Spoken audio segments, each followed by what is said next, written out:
shiko, si grup, si skuadër, është kjo sotmja. Unë mund të them që është skuadra pare Parisit, që në momentin që me mbritjen e sheikëve, që është skuadër, që mund të themi është skuadër.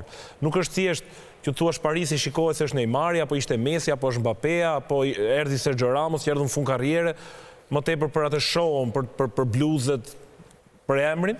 Sot janë lojtarë, nuk janë njerëz që janë në fund karrierës, por janë të gjithë lojtarë, janë dhe me një moshë mesatare të re, janë gjithë lojtarë efikas për skemën që kërkon të luaj Luis Enrique. Kështu që unë besoj që për skuadrën më e fortë kjo. Unë krahasoj vetëm me Realin si vjetëm. Me fjalë, kur merr shumë yje që pretendon, fillojnë ato problemet e egove ato dhe ky Paris është më shumë punëtor, më shumë i vendosur, është nga ajo skuadër unë do i merrja vetëm nga ajo skuadër e 2020-s me mënyrën si luan Parisi sot do t'i merrja vetëm Thiago Silvën.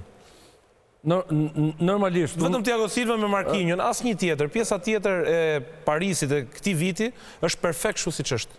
Nëse do filloje prapë aty e kishin Mbappé.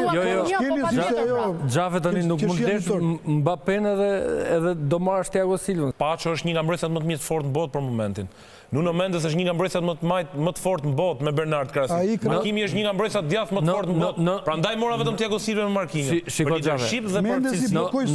Normalisht, me ardhen e Neymarit, Di Maria dhe Mbappé filloi pastaj çthurja e ekipit